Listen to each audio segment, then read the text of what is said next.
we're in verse number 10 today, and I referred to this before. If you have your outline that I gave you at the very beginning, this is actually the next step down. We just gave the beginning at the depths of grace, the departure for grace, but under B on your outline it says gospel grace is delivered by divine revelation. It's aptly titled because from verse 10 all the way to verse 24, that takes you all through the chapter 1, there is a specific purpose that Paul was writing in this letter, and that was to show where the gospel came from. Remember we talked about already that they were departing from the gospel to another gospel. It really wasn't another gospel. And how that people had perverted the gospel of Christ, and he warned them that if an angel or any other man or any one of us have ever told you another gospel, then I wish them to be accursed. And that's where we kind of ended last week. Verse number 8, he said that. In verse number 9, he says it again. As we said before, so I said now again, if any man preach any other gospel unto you than that you have received, let him be accursed. And that's really about as firm, as solid as you can get. This was the cornerstone of the whole message of the book of Galatians. And that is, you can't get another gospel. There's no other gospel but the one that Paul had preached originally, the one he had received from the Lord. Now, just really quickly, if you go back to verse number 6, this was the description of what was the problem was. I marvel that you are so soon removed from him that called you into the grace of Christ unto another gospel. And that was the cornerstone. Paul was really marveling at that anybody could leave the gospel and go to something else. And we've spent so much time on this idea of this whole gospel message and the importance of it. Yet I still feel like if I could say it for the next 6 months, a year, I don't think we still gravitate how important it is. I mentioned this last week, and I mentioned it again. If we get this wrong, the gospel wrong, then your whole eternity is wrong. It's not that this is something like, oh yeah, now you're going to have a bad day, but all your eternity rests on the gospel message, whether what it looks like, what the gospel message is. And so if you distort that, ruin that, you don't have the gospel of grace, then your relationship with God is not where it ought to be, and you're risking all of eternity. And so when we share the gospel, we should be reminded of a couple things. One, how important it is for us to share it, because all of eternity rests on the sharing of the gospel and people believing the gospel. Two, how important it is that we get it right. All right? So that the gospel is a gospel of grace. You don't add anything to it. Don't take anything away from it. It is a gift that God gives to us, and it's ours by putting our faith in Jesus Christ. That's plain and simple. And then three, I would just stress this along the way. We want to share it. We want to see absolutely how incredibly important it is to get it right. But the third thing is, I think we should share it with confidence. Once we understand what the gospel of Christ is, then we don't wonder and say, well, I don't want to tell anybody because I might get it wrong.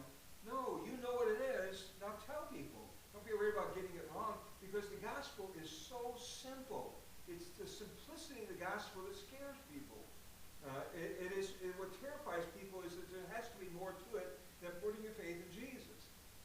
There has to be something that man does. There has to be some part that we add to it. But the simplicity of it is the key to it. And once you understand it, share it with all the boldness you can share it, because you hold the key. That simple gospel, you hold the key to the eternity for people. We are ambassadors for Christ.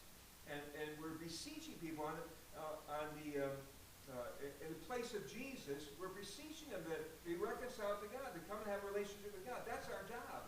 And we do this by sharing the gospel of Jesus Christ. So I'm not going to do this, but if I was to ask you, come up to you and say, what do I mean by the gospel of grace? I would hope that everybody in this room could say, this is what is meant by the gospel of grace.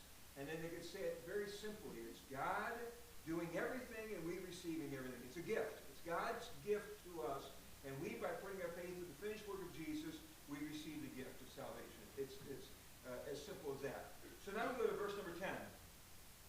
So he just said at the end of verse number 9 that if another gospel is preached other than the receipt, let him be accursed. At verse 10, for do I now persuade men or God? do I seek to please men? For if I yet please men, I shall not be the servant of Christ. It's amazing to me that Paul, in one paragraph or one sentence or one verse, just loads it with so much information. You know, I've often said, if you read books nowadays that are written, they're written at a 5th grade level, and a sentence, a paragraph doesn't say much. You have to read an entire chapter before you really get any material. If you read the old books, the old things that were written, the old novels and things like that, in one paragraph or one sentence, it is loaded with information. It kind of blows you away how dumbing it down we've done. Paul gives us a lot of information here. Paul was dealing with the false teaching. We know the false teaching of the Judaizers. Judaizers were people who were Jewish Christians who came into the church and said, oh, by the way, that's great to be saved by grace, but you have to add following Moses' law. You got to add keeping all these commandments and all these rituals and everything else, otherwise you're really not saved. And these Judaizers were very successful. So what they were doing is they were coming into church, but not only were they teaching false doctrine, but they were destroying Paul's credibility. You know, we see Paul as the utmost authority, the greatest missionary alive, but back then Paul was a newcomer to this. And so his reputation, we see it centuries ahead. They saw it only at that moment in time, and somebody comes along and says, hey, wait a minute, where did he get his authority at? Right? Would you? I think part of it also is that he was not that long previous persecutor Christian. Yeah. So he kind of doesn't have his credentials. Right. And people would simply say, listen, this is the guy that was persecuting the Christians, and Jesus didn't call him. Jesus didn't give him the authority and ordain him. Who is this newcomer that comes along who has been a persecutor of the church? It is Paul's efforts here to establish that. He established that early on in verse number 1. Paul, an apostle, not of men, neither by man, but by Jesus Christ and God the Father who raised him from the dead. That's right from the very opening statement. He says, I am an apostle. Man didn't give it to me. God gave it to me. And that was so important for him because all along in this letter, they're going to keep questioning him. And they're very successful in questioning. The reason why they're so successful is Paul's not there anymore. So Judaizers are now coming in and saying, oh, this Paul, he's told you a whole lot of things, but where did he get his authority at anyways? By the way, he had to get it from somebody, so we've come from Jerusalem to tell you this. Where's Paul getting his information from? And so it's really a confusing thing. It's confusing for the people of Galatia who are young Christians who are now hearing two stories about who that person is. And it's very, very challenging here. To me, it must have deeply wounded Paul's heart to know that these people are drifting away. These people he had led to Christ, started the church, started the ministry there, came back, reestablished them. If this was written early writings, and Paul had gone into Galatia, the southern part of Galatia, been persecuted along the way, then went right back through and reestablished those churches. It was written after the second trip. He went through it the second trip, the beginning part of that, the second trip, and even the third trip he came back through this area. So whenever it was written, Paul would have been devastated to know they're questioning me. I'm the one that shared the true gospel to them, and they're questioning me because someone else has come along and added this kind of doubt. This is not the only place where we find that Paul sort of gives us the idea that his apostleship is one in question. Let me give you, for instance, Romans chapter 1, verse 1. Paul, a servant of Jesus Christ, called to be an apostle, separated under the gospel of God. Paul had established his apostleship when writing to the church at Rome. He does the same thing in 1 Corinthians chapter 1. Let me give it to you here. 1 Corinthians chapter 1. Paul called to be an apostle of Jesus Christ to the will of God. And so Paul again says, this is the will of God. I've been called to apostle. By God, God's hands called me. I want to make sure you make that abundantly clear that we won't be confused by that. If you're in 1 Corinthians in chapter 9, Paul again in his letter to the Corinthians, he says, am I not an apostle? Am I not free? Have I not seen Jesus Christ our Lord? Are not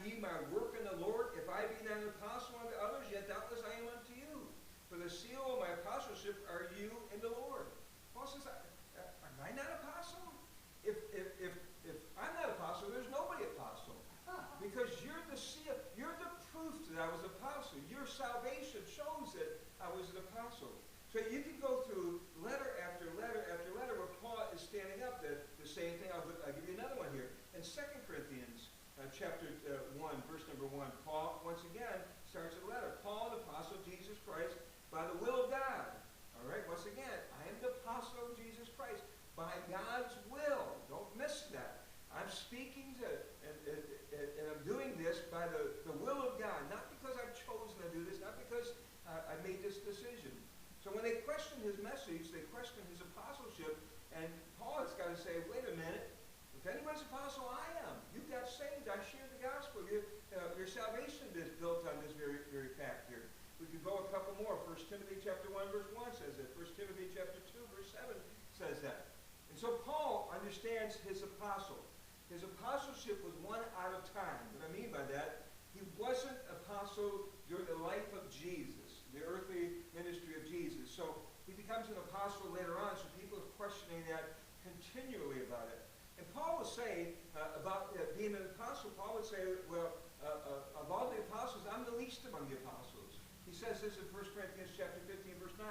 He says, for I am the least of the apostles, that I'm not meant to be called an apostle because I persecuted the church of God. But by the grace of God, I am what I am. Paul says, you're going to look at all the great apostles are. I'm the least of them. But I am an apostle. But I'm the least of them.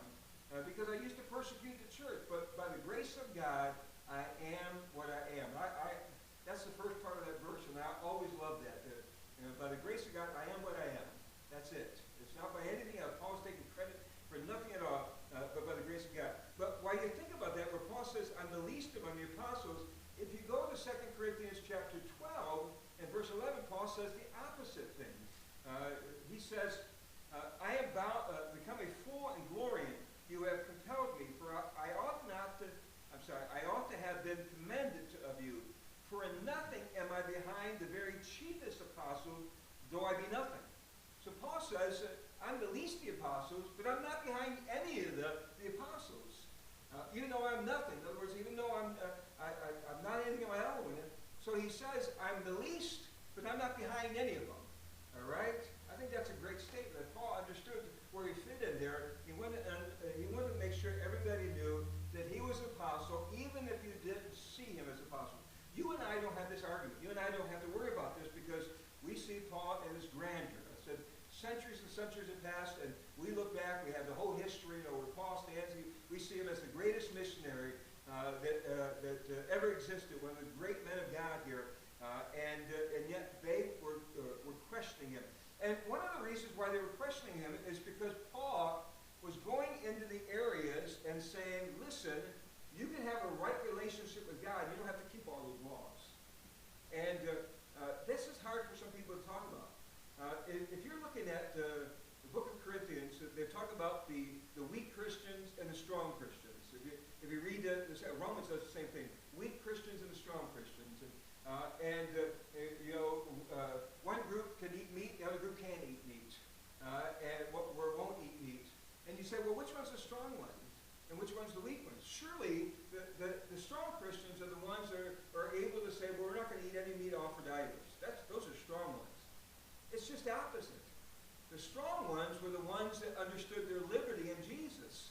And they understood that they could eat all that meat and it wouldn't bother them at all. The weak ones were the ones that were putting all the restrictions on themselves. So here, we can note this, that very easily, it's easy for us to misunderstand. The Judaizers were coming and saying, Paul is weak. He's just trying to please man. Only thing he's trying to do is please man, and the way he's trying to get you on his side is take all those rules away. If we take all those rules away, he's sort of indulging you, so where do you get his authority at anyways? So Paul was simply saying, no, grace is grace, and you can't add anything to grace. And these Judaizers were trying to make them keep a law that had nothing to do with whether it was by grace or not. So go back to our verse here.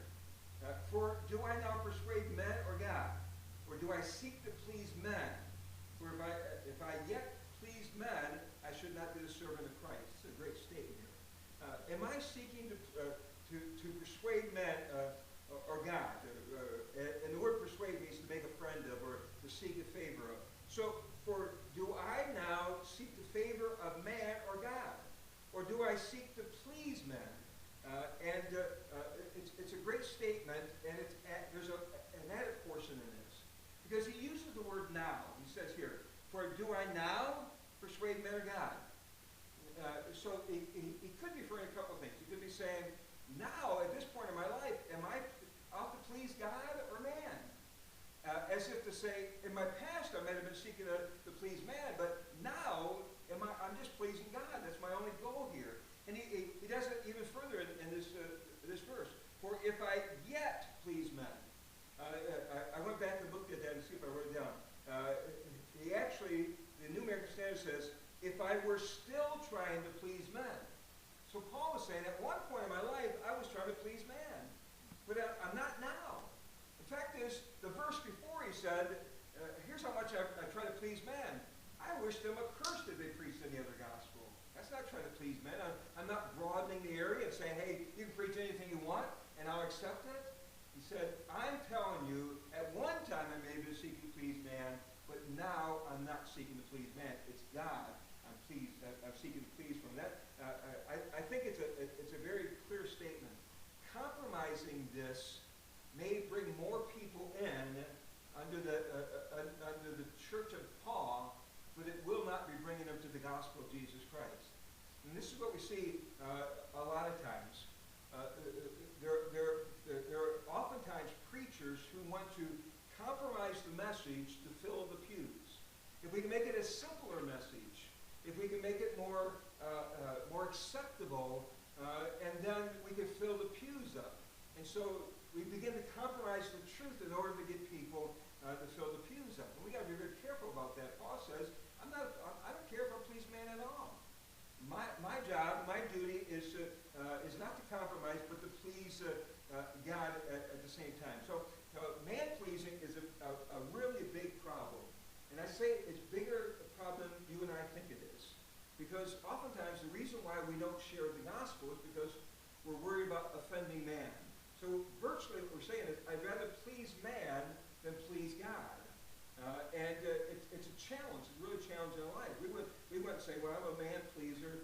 I'm not going to share the gospel. But the truth of the matter is, that's exactly what you're doing. That's exactly what we're doing oftentimes when we don't share that gospel here.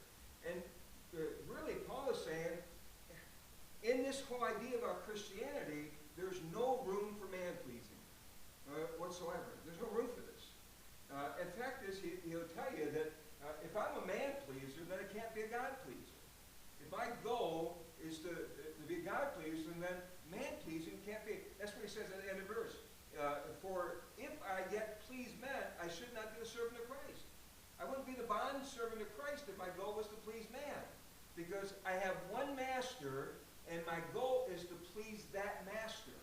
And if I'm seeking to please man instead of my master, then I'm really not a bond servant of Christ. I've compromised this. The teaching is often taught in the scriptures that it's hard for us to gravitate to. Two particular places I can sort of point to, maybe even quickly give you the verse here.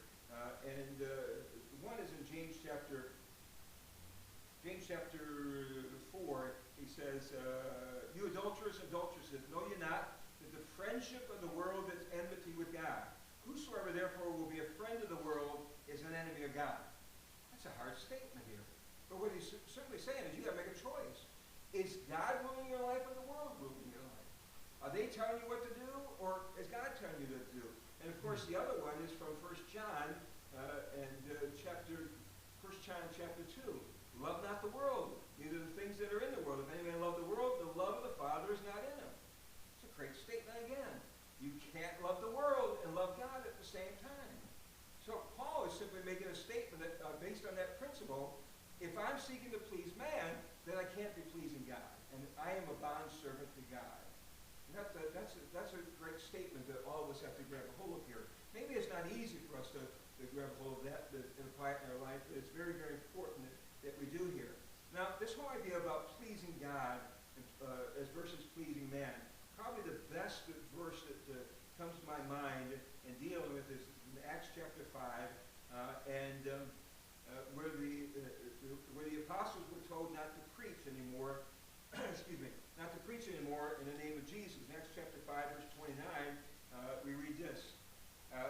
said, and the other apostles answered, well, let me back up here. Verse 28, saying, do not we straightly command you that you should not teach in this name?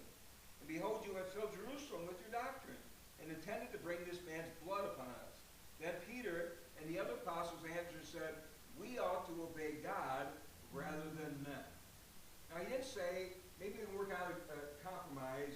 We got to obey God, but we know you got certain rules. No. When they said, don't preach it, they went out and preached it, and they were putting the blood of Jesus on their hands. They felt really guilty about it. And the simple answer was, hey, we got to make a decision. We're going to choose to obey God, not man. Now, that was a big verse during COVID. If you remember during COVID, when they closed churches down, it was a big verse that we had to sort of contend with. Are we going to leave the church open? Do we obey God, not to forsake the assembly ourselves together? Or are we going to obey man on this issue here? It was a very tough decision the churches had to make here, but the principle has been laid out here very, very clearly. I know I'm talking fast because I actually want to get through 2 verses and not just a half a verse as we've been doing here. 1 Thessalonians chapter 2, what we read before, Paul sort of gives out his thought about sharing the gospel. 1 Thessalonians chapter 2, verse 4, but as we were allowed of God to be put in trust with the gospel, even so we speak not as pleasing men, but God which tries our hearts. So we were entrusted with the gospel, and we spoke it, not as pleasing man, but God who entrusted us, and he tries our hearts. In other words, we're going to have to be accountable for this. He said, I'm going to listen to God and not man. And then one more time, he sort of holds that same line in the book of Colossians chapter 3 and verse 22. Colossians 3:22, he says, servants, obey in all things your masters according to the flesh, not with eye service as man pleasers, but in singleness of heart, fearing God. So he reduces it down, even as we work, let's do it with singleness of heart. Let's not do it man-pleasing. Let's be servants the way God has called us to be servants here. All right? So he's making sure the lordship of Jesus makes me commit myself to obey God and not man, and to please God and not to please man. He is the Lord of my life, and so I need to surrender to that very, very thought here. The confusing thing is when people were looking at Paul, they had to see the scars on Paul. Paul had been beat, greatly. He talks about that later on in the book of Galatians. I think Galatians chapter 6, verse 17. He says this, from henceforth let no man trouble me, for I bear in my body the marks of the Lord Jesus. Now, Paul had beatings all over. The fact is, one of his earliest beatings we found out was in Galatia, in that area of Galatia, when he went to Lystra and he was stoned to death, drug out of the city, left as if he was dead there. And then he got up, restored himself, shook off the dust a little bit, went back into the city and restored the city. Then went to the next city of Derbe, then came back and reestablishes the churches again. So Paul said, I'm bearing the body. I'm not a man-pleaser. A man-pleaser will not have to be martyred. If I'm just pleasing man, I won't have to face martyrdom. That's probably one of the great signs that you're not a man-pleaser. If you're facing martyrdom, then you're probably not a man-pleaser at all here. The ones that were really man-pleasers were the Judaizers. Galatians 6:12 says, as many as desire to make a fair show of the flesh, they constrain you to be circumcised, only lest they should suffer persecution for the cross of Christ. So these people want you to be circumcised. Why? So they won't suffer the consequences of persecution of Christ. In other words, they're man-pleasers because they want to save themselves. Paul said, I bear in my body these marks of Jesus Christ. I'm willing to suffer for it. You can't accuse me of being a man-pleaser because of these reasons here. I don't know where I got this, but I wrote these quick thoughts down. Remember, Paul's first purpose was pleasing Christ. That was his purpose. Persuade man to follow Jesus, please Christ. But I wrote these things. Number one, Christians are not, a Christian is not to expect to please men, so he should not be disappointed when he does not. I like that statement. We're not expected to please men, so why are we so disappointed when men are not pleased? All right, that's not our goal. Our goal is not to please. You know what? We shouldn't be disappointed if we're not pleasing God. That's when we should be disappointed. The second thing I wrote, a Christian, especially a pastor, should be alarmed when the world is comfortable with all you say, all you stand for. That's another great statement. Not only not compromising, we're not trying to get them to please us, but if they're always comfortable with us, maybe there's something wrong with our stand. Because our stand bristles against them. It should. When we make a stand on the right things and the right reasons for the right purposes, we share a gospel that's based on the grace of God, not on any works of man, that's going to rub people wrong.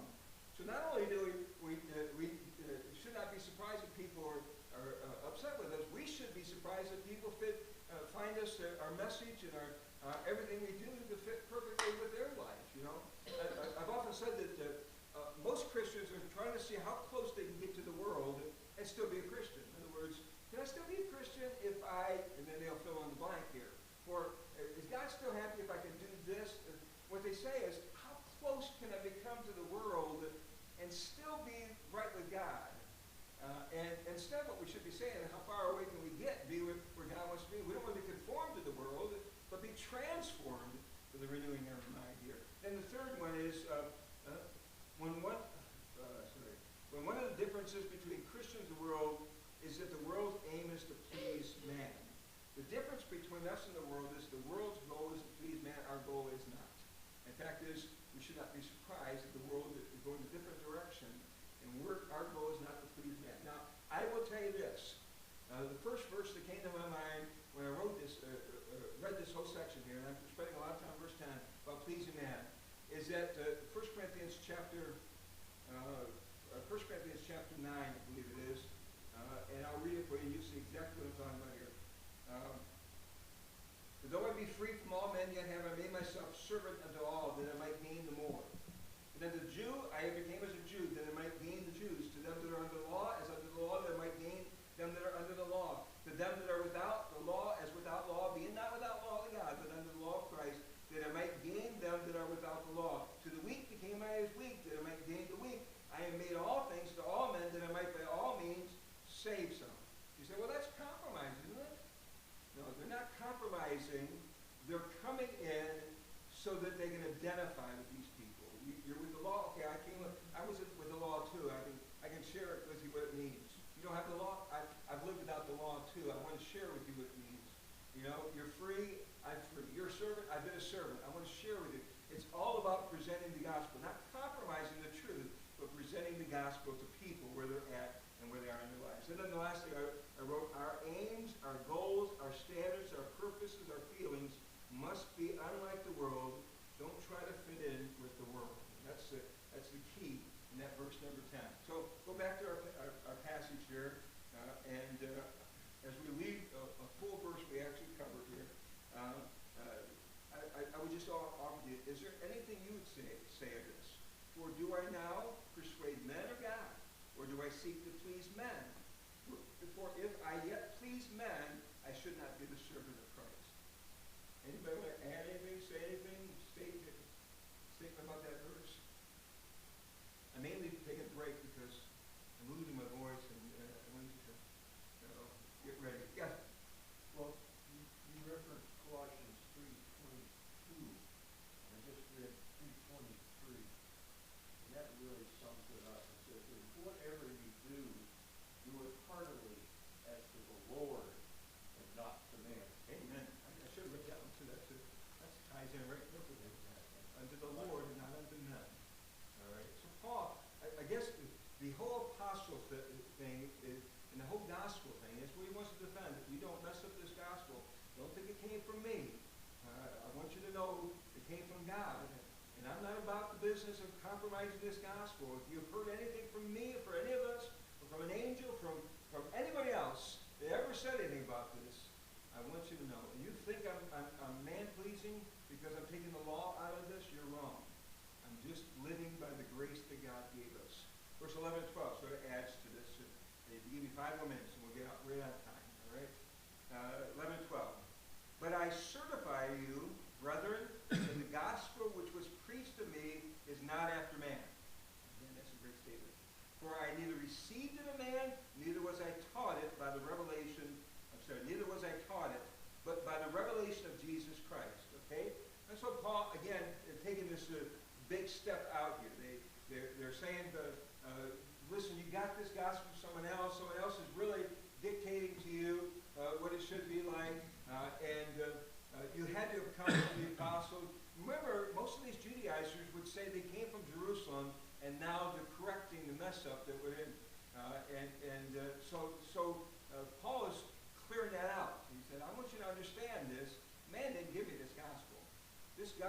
did not come to me by by man or by man's authority. It came to us by the revelation of Jesus Christ.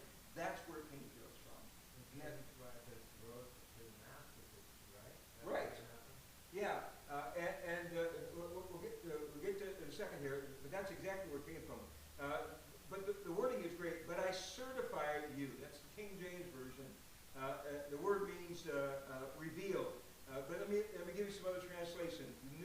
New English Bible says, I must make it clear to you. New American Standard says, I would have you to know. And really the English would be translated, let me make it perfectly clear. All right? Richard Nixon's words. Let me make it perfectly clear. I'm not a crook. All right? That's funny. Walt knew that. As soon as I said that, he knew exactly what I was intended for. All right. So Paul has said, I want to make this perfectly clear, brethren, the gospel which was preached to me. Now, if you notice something, if you're still in a Bible study on your own, just reading it, one of the things that helps you is start looking at words that keep coming up in a section. For instance, verse number 6, he says, another gospel. Verse number 7, pervert the gospel of Christ. Verse number 8, preach any other gospel. Verse number 9, if any man preach any other gospel. And then we back to 11, but I certify you, brother, that the gospel. You know exactly what he's talking about. He's talking about the gospel here. That's the key theme. It keeps coming up and coming up and coming up. He wants you to understand this. It's not another one that I'm verifying and certifying. I want you to make sure that this is the gospel. Paul goes right back to the initial, brethren, that the gospel which was preached to me, I preached it to you. All right? You know it, and I preached it. That gospel, that gospel, not another gospel, that gospel is not of man. This is pretty important for Paul to signify this. And he's writing a letter to the churches there so they can understand. Because Paul can't be everywhere at all times. So when he leaves an area, the Judaizers come behind him and say, no, Paul's wrong on this one. Paul's writing letters. I can't be there, but I want to let you know, I'm an apostle by the will of God, and I'm telling you this gospel did not come from man. It came from God. And he's going to give you some great information. Verse 13, all the way to the end of it, he's going to say, I'll tell you the way I was before I got saved. I'll tell you how I got saved. I'll tell you where I was after I was saved. And you can tell me positively that there's no way I created this gospel. Because my mindset was totally different on this. It could not have possibly come from me or any man along the way here. So I certify, brother, that the gospel which was preached to me is not after man, or not according to man, or New Living Translation reads this way, dear friends, I solemnly assure you that the good news of salvation which I preach is not based on mere human reason or logic. That's a great statement. Amplified reads it this way, is not man's gospel a human invention according to the pattern after any human standard. The NIV says, is not of a human origin. The reason why we know it's not a human origin because there's no works involved. Every religion that's created by man involves acts of works. They just do. Man wants to put himself in there somewhere. All right? Man could never have created salvation by grace, by the finished work of Jesus. Man couldn't have created that. Because every time man creates a religion, it involves some kind of work. You can go through the history. You'll find every cult or every group that sort of deviates from true Christianity. If you look at their standard of salvation, it involves some kind of act of work involved in that. And so Paul says, listen, it didn't come from man. And it's almost as if he says, it's grace. Who would have created grace? Who would have thought of grace? It didn't come from man at all. It's not after man. It's not from man. It's not a human origin. It's not a human invention. If you remember in 1 Corinthians chapter 1, Paul makes this statement here.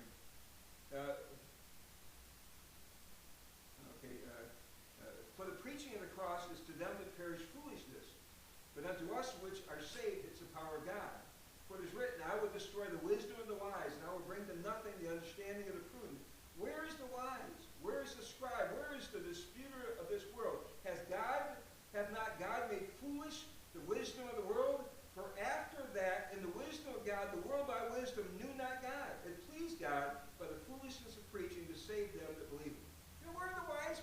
said the wisdom of man could not find a relationship with God. They couldn't have created it. I like that. For after that, in the wisdom of God, the world by wisdom knew not God. Man's wisdom could not know God. But God chose to use the foolishness of preaching, the message, not just the foolish preacher, the message of preaching, that it seems so foolish, this free gift of salvation. That's what God chose. The wisdom of man could never have come up with this. We had never had this idea, because all false religions have this idea that it permeated with this whole idea of works relationship, that every human devised system of relationships. Man's pride is offended by the grace of God. And they may not say, I'm offended by it, but they always want to insert something you have to do in order to have it. And you know, religion does this all along. As I said, there's a difference between religion and Christianity. Religion is man's attempt to reach God. Christianity is Christ reaching down to us. If you keep that in mind, you begin to understand all the religions, man attempting to reach to God. And they're failing every single time here. But Christianity says, I've already reached down here. It's not what you do, it's what I've already done. It's not how you can earn it, it's the gift I want to give you. And that's what he's saying along the way. And my time is up here. And I said it quarter after, and you got a nice time up there. I'll pick up verse 12 next week here. All right? So you can tell Bill that we went 2 this time. So destroys this 4 years or whatever it was that was supposed to be taken along the way here. All right, anybody have any comments? I find that Galatians excites me. It may not excite you, but it excites me. It's when I preached the book of Romans a couple of different times, but when you preach the book of Romans, the first 3 chapters, everybody's a sinner. And if you're wading through the book of Romans, chapter 1, chapter 2, chapter 3, by the time you get to chapter 3, you said, okay, we did it. We're all sinners. We're all under condemnation of God. Everyone's a sinner. Then at the very end of chapter 3, and then into chapter 4, it said, oh yeah, by the way, we're justified by faith. And then you can begin to grab it. You can begin to understand it here. Galatians is sort of laying down this groundwork. And Paul is saying, listen, I want you to understand this good news. I get created and come from me. It's not man-made whatsoever here. And I'm not giving it to you to please man. I'm giving it to you because I'm a servant of God. I'm a bondservant of Christ. And that's the reason I'm sharing it with you here. And I can't compromise what the truth is that God has shared here along the way. All right, anybody have any comments? Sure. Sometimes I make the mistake of listening to people, online, and Bill Maher is one of my favorites because he's beginning to see the light politically. But he said something the other day which I think a lot of, maybe all non-Christians believe. He said, so, good people go to heaven and bad people go to hell. And whoever he was talking to didn't address that at all. But of course, in fact, there's nobody good. Right. There's bad people who go to hell, and there's bad people that go to heaven. It depends on what they do with Christ. Yeah, I like the way you said that too. With him, you listen to him. You say, "Oh, he's getting it. He's really getting it." Listen, he's finally understanding it politically. Yeah. And then him and so many other people say stuff that have no grounding whatsoever in biblical truth. In fact, all right. So you say they may be getting it politically, but spiritually, they've not even come close. They're still way off. But if people have false doctrine that they've been with for a long time, it may take them a while to unlearn what they learned. Amen. And I'll tell you this, that's why it's so important for us to reach the kids, to share the gospel with the kids, because we got to reach them before they learn something that they have to, first of all, be peeled away and unlearned before we can put the truth back into them here. It's really hard. It's hard to take people who have been indoctrinated into a false teaching and bring them back. That's why the story about Paul is so amazing. He was deeply indoctrinated. I mean, his entire life was indoctrinated. He went to the greatest school of indoctrination. He was the indoctrinator himself. And then all of a sudden, God miraculously peeled his heart. The verse that always comes to my mind when I think about salvation is that again, I know you want to get out of here. sure you didn't make that comment so I could rattle on, but, this is a, comes to my mind, 'cause I pray for people that I think, it's impossible for them to get saved. So I have a nephew that's getting further and further into some things that have no business getting into, and I just said, oh God, how can you reach them? He wouldn't ever listen to me. He'd get mad at me if I shared with him anything, even out of love.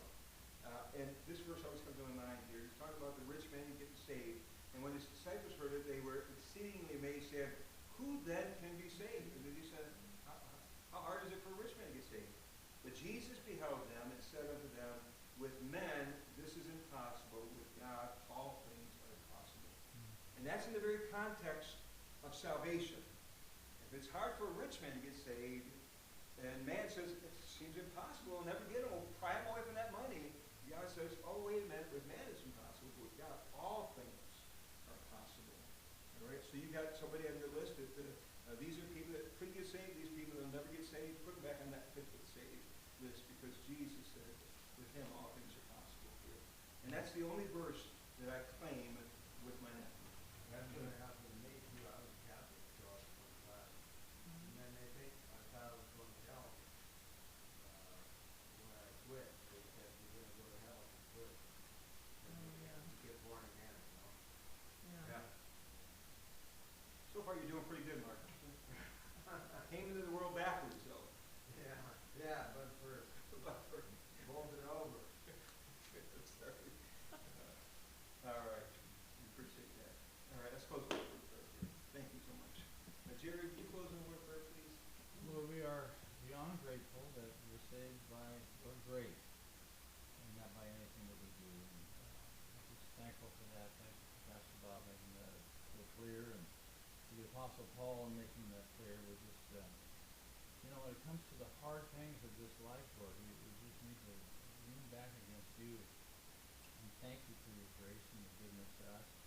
And thank you that